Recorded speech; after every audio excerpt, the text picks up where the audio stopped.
Most of my life I've been a fan of science fiction, and one of the wonderful things about science fiction is it gets us to asking what if questions. And while pondering various what if questions, it occurred to me that a certain something that's used often in science fiction stories is something that people tend to think of as being real, but I realized is not real.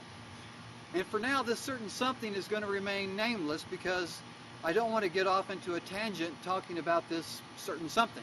This presentation is about categories for reality and not this certain something. Well, anyway, in trying to share this idea with various folks, it wasn't coming across very well to others. And I was pretty sure that my logic was sound, but I was having trouble sharing this idea that this certain something is not actually real. It's actually more of just a concept. And I knew my logic was pretty sound, so I didn't want to just throw the idea out. So I'm thinking maybe I'm just not presenting this idea very well. I mean, after all, the way I'm presenting it is rather insulting. I'm coming along and saying something that you think of as real is not real. And of course, a person is to become rather defensive and say, well, of course it's real. What are you talking about? So instead of saying this certain something is not real, maybe I should say this certain something should be considered a conceptual reality versus a tangible reality. Tangible reality such as this little yellow flowering plant before me here. Definitely part of tangible reality, something I can reach out and touch. But this certain something is not part of tangible reality. This certain something instead is part of conceptual reality. And now I was having a much easier time sharing this idea. So now here I am working with two different categories of reality: tangible reality and conceptual reality. Well, I came to realize that not only did this something that I will not mention right now fit into the category of conceptual reality versus tangible reality, but that there are many other things that fit into the category of conceptual reality versus tangible reality. So I was having lots of fun dropping various things into the category of tangible reality and conceptual reality. Then I came to realize there are certain things that don't really fit in either one of these categories. Perhaps I need to think in terms of another category. A good example of something that doesn't fit in either category of tangible reality of conceptual reality is collisions. Are collisions real? Ask anyone who's ever been in an auto accident and they will tell you collisions are quite real. But are collisions tangible reality? I mean, can you look out and touch a collision like I can reach out and touch this little yellow flowering plant? Well, no. Is a collision a conceptual thing? Well, no, it has nothing to do with concepts. If two things collide, bam, that has nothing to do with concepts.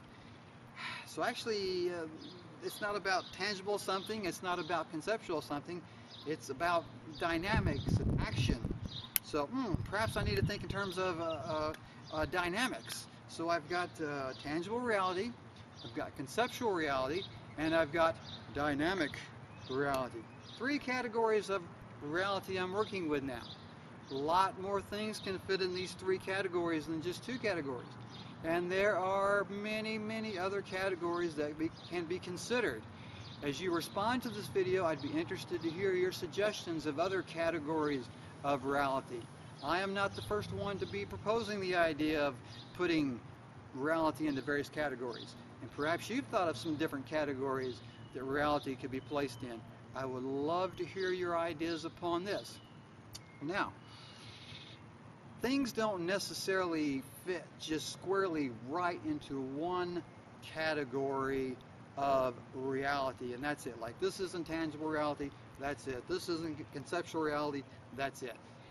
Certain things will manifest themselves in more than one category of reality.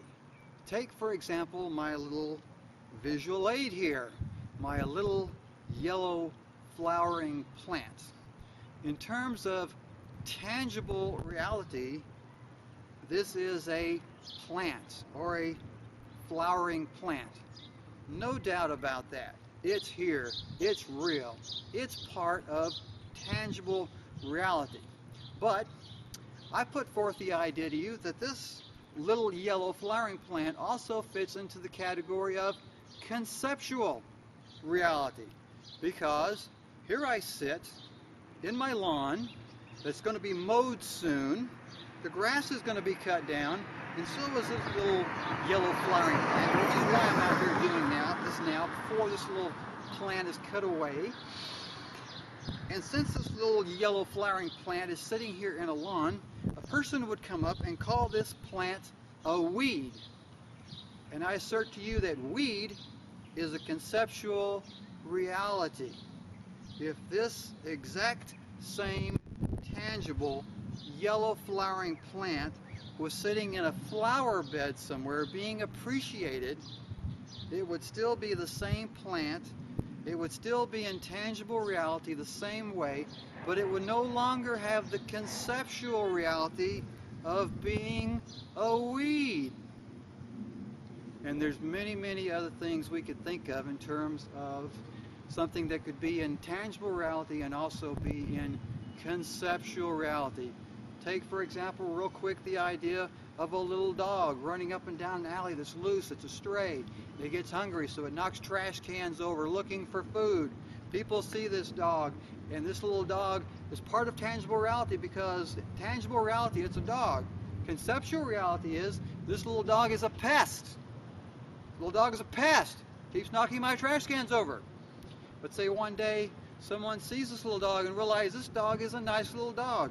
Gives this dog a home. Feeds and waters this dog. Takes care of this dog. Brushes this dog. Puts a collar on this dog. Same little dog. But now all of a sudden this little dog doesn't fit into the conceptual reality of pest anymore. Instead of calling him a pest, P-E-S-T, someone is calling him a pet, P-E-T.